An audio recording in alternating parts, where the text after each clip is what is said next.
வணக்கம். இன்றைய முக்கிய செய்திகள். புதுவை மாநிலம் ஓசுடு சட்டமன்ற தொகுதிக்குட்பட்ட தொண்டமாநத்தம்பேட் பகுதியில் புதிய அம்பேத்கர் வெண்கல சிலையுடன் புனரமைக்கும் பணிக்கு இன்று பூமி பூஜை நடைபெற்றது. புதுவை ஆதி திராவிடர் மற்றும் பழங்குடியினர் நலத்துறை மூலம் ரூபாய் 39 லட்சம் மதிப்பீட்டில் ஒதுக்கீடு செய்யப்பட்டது. இன்று நடந்த பூஜையில் ஆதி திராவிடர் மற்றும் பழங்குடியினர் நலத்துறை அமைச்சர் சாய் ஜி சரவணகுமார் தலைமை தாங்கி பூமி பூஜை செய்து பணியை துவக்கி வைத்தார். இதில் ஆதி திராவிடர் மற்றும் பழங்குடியினர் நலத்துறை இயக்குநர் சாய் இளங்கோவன் கலந்து கொண்டார். புதிய அம்பேத்கர் வெண்கல சிலை அமைவதுடன் அதனை சுற்றி படிக்கட்டு அமைத்தல், சிறிய பூங்கா அமைத்தல், சிலைக்கு கொடை உட்பட சுற்றி தரைப்பகுதிகளில் கிரானைட் கற்கள் அமைத்தல் போன்ற பணிகள் நடக்க உள்ளது. இந்த பணி 3 மாத கால இடைவெளியில் முடிவடைய உள்ளது. இந்நிகழ்ச்சியில் ஓசுடு தொகுதி பாஜக ஒருங்கிணைப்பாளர் தியாகராஜன், தொகுதி தலைவர் முத்தாலு முரளி, தொகுதி தலைவி மல்லிகா, இளைஞரணி உலகநாதன், பட்டியலணி தலைவர் ஜெகதல பிரதாபன், கூட்டணி கட்சி பிரமுகர் என்ஆர் காங்கிரஸ் வைத்தியநாதன், கிராம முக்கியஸ்தர்கள் ஏழுமலை, பூவரசு, கட்சி கிளை தலைவர் கலகமணி, சசிகுமார், நிர்வாகிகள் கோபால், செழியன், மணிகண்டன், ஜான்சன் உட்பட பாரதிய ஜனதா கட்சியினர் திரளாக கலந்து கொண்டார்கள். ஆளும் திமுக அரசின் அவல நிலைகளை உடனுக்குடன் தெரிந்து கொள்ளவும், எளிய மக்களின் உணர்வுகளை அறிந்திட, அரசியல் கருத்துக்களை ஆராய்ந்து தெளிந்திட, விடிய அரசின் ஆட்சியின் துயரங்களை தொழுத்தி காட்டிடவும், அதிமுக ஆட்சியில் கொண்டுவரப்பட்ட பல்வேறு திட்டங்களை தெரிந்து கொள்ளவும் 2026ஆம் ஆண்டு நமது தமிழ்நாடு நமது சென்ற கொள்கையுடன் கடலூர் வடக்கு மாவட்ட தகவல் தொழில்நுட்ப பிரிவு சார்பில் பொதுமக்களிடம் வாட்ஸ்அப் சேனலில் இணைய ஸ்கேன் செய்யும் நிகழ்வு கடலூர் சில்வர் பீச்சில் நடைபெற்றது.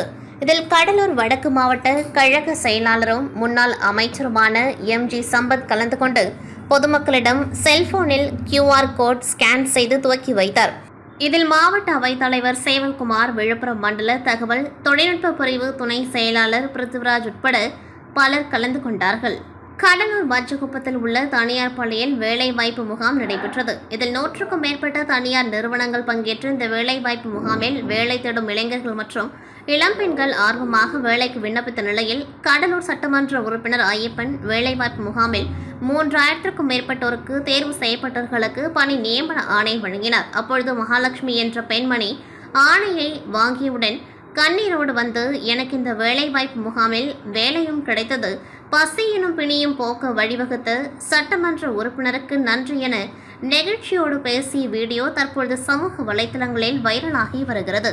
உப்பளம் பம்பக்கீரபாளையம் புதுச்சேரி அரசு பொதுப்பணித்துறை கட்டடங்கள் மற்றும் சாலைகள் கோட்டத்தின் மூலம் பாண்டி மெரினா அருகில் உள்ள பம்பக்கீரபாளையம் கிராமத்தில் 2004ஆம் ஆண்டு டிசம்பர் 26ஆம் தேதி ஏற்பட்ட சுனாமி பேரலையில் உயிரிழந்தவர்களின் நினைவாக சுனாமி நினைவிடம் அமைக்கும் பணி பூமி பூஜை செய்து சட்டமன்ற உறுப்பினர் அனிபால் கென்னடி அவர்கள் தலைமையில் துவங்கப்பட்டுள்ளது. இந்த நினைவிடம் ரூபாய் 40 லட்சம் மதிப்பில் திட்ட மதிப்பீடு செய்யப்பட்டு அரசாணை பெறப்பட்டது. ஒப்பந்த புள்ளிகள் கோரப்பட்டு மேய்பாலன் ஒப்பந்ததாரருக்கு ரூபாய் 24.5 லட்சம் மதிப்பில் பணி ஒதுக்கப்பட்டுள்ளது. இத்திட்டத்திற்கான பூமி பூஜை இன்று காலை அனிபால் கென்னடி அவர்கள் தலைமையில் நடைபெற்றது. நிகழ்ச்சியில் தலைமை பொறியாளர் வீரசெல்வம், மீன்வளத்துறை இயக்குநர் முகமது இஸ்மாயில், செயற்பொறியாளர் சந்திரகுமார், உதவி பொறியாளர் கோபி, இளநிலை பொறியாளர் பிரபாகர் ஆகியோர் மற்றும் ஒப்பந்ததாரர், மீனவ சங்க பிரதிநிதிகள், ஊர் பிரமுகர்கள் பலரும் கலந்து கொண்டு விழாவை சிறப்பித்தனர். இந்த நினைவிடம் அமைக்க சட்டமன்றத்தில் தொடர்ந்து பலமுறை கேள்வி எழுப்பி முதலமைச்சர் மற்றும் துறை அமைச்சர்களிடம் நேரில் சந்தித்து மனுக்கள் அளித்து நிலை பெற செய்ததில் உப்பளம் தொகுதி சட்டமன்ற உறுப்பினர் அனிபால் கென்னடி அவர்களின் துரித முயற்சி குறிப்பிடத்தக்கது. இத்திட்டம் நிறைவேறியதில் நீண்ட நாள் எதிர்பார்த்த மக்கள் மத்தியில் பெரும் மகிழ்ச்சி ஏற்பட்டுள்ளது. சட்டமன்ற உறுப்பினருக்கு மக்கள் நன்றிகளையும் பாராட்டுகளையும் தெரிவித்து சால்வை அணிவித்து பாராட்டினார்கள். புதுச்சேரி லாஸ்பேட்டை கிருஷ்ணா நகரை சேர்ந்தவர் ஹனீஃப்கான். இந்திய நாட்டவரான இவர் பாகிஸ்தான் நாட்டை சேர்ந்த உறவு பெண் பௌசியா பானோ என்பவரை கடந்த 30/8/2012 அன்று திருமணம் செய்துள்ளார். திருமணத்திற்கு பிறகு விசிட் விசா மூலம் புதுச்சேரிக்கு பவுன்சியா பானோ வந்து கணவருடன் வசித்து வருகின்றார். ஆண்டுதோறும் விசாவை நீட்டித்து வந்துள்ளார். 2017 முதல் 2022 வரை 5 ஆண்டுகளுக்கு நீண்ட கால விசாவை பெற்றுள்ளார். தற்பொழுது லாஸ்பேட்டை காவல்நிலைய எல்லைக்குட்பட்ட லாஸ்பேட்டை நாவர்குளம் ரோட்டில் வசிக்கின்றார். ஆனால் அவரது விசா கடந்த 10/6/2022 அன்று காலாவதியாகியுள்ளது.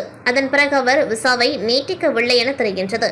காஷ்மீர் பஹல்காமில் தீவிரவாதிகள் தாக்குதலில் 26 அப்பாவி சுற்றுலா பயணிகள் பலியான சம்பவத்தை தொடர்ந்து இந்தியாவில் வசிக்கும் பாகிஸ்தானியர்களை வெளியேறவும் விசாவையும் ரத்து செய்து மத்திய அரசு உத்தரவிட்டுள்ளது.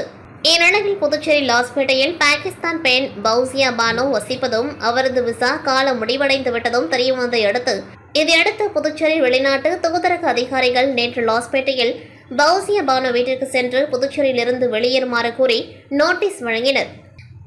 ஆனால் அவர் புதுச்சேரியை விட்டு வெளியேறாததால் அவர் மீது தூதரக அதிகாரிகள் லாஸ்பேட்டை காவல் நிலையத்தில் புகார் அளித்தனர்.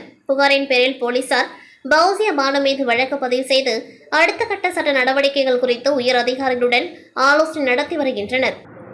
இதனிடையே பௌசியா பானோ போலீசாரிடம் தான் விசா புதுப்பிக்க விண்ணப்பித்துள்ளதாக தெரிவித்துள்ளார். புதுச்சேரி காவல்துறையின் அயலக பதிவு அலுவலகத்திற்கு தெரியவந்தது.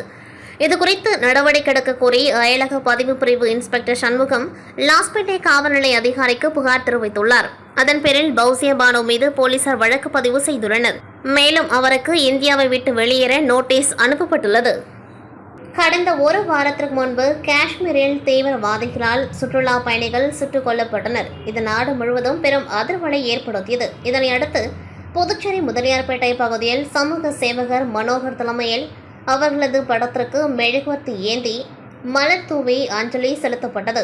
இதில் செல்வகுமார், மோகன், விக்ரமாதித்யன், கர்ணா, பிரவீன், ராம், சதீஷ் மற்றும் ஊர் மக்கள் பலர் கலந்து கொண்டு மலர் தூவி அஞ்சலி செலுத்தினர். புதுச்சேரி நெல்லைத்தோப்பு கொசப்பாளையம் பகுதியில் இன்று அதிகாலை மின்மாற்றி ஒன்று திடீரென தீப்பற்றி எரிந்தது. மின்மாற்றியில் உள்ள ஆயில் வெளியேறியதால் மின்மாற்றி தீப்பற்றி எரிந்ததாக கூறப்படுகிறது. இதனால் அப்பகுதி மக்கள் அச்சமடைந்தனர். இதையடுத்து அப்பகுதி முழுவதும் மின்சாரம் துண்டிக்கப்பட்டது.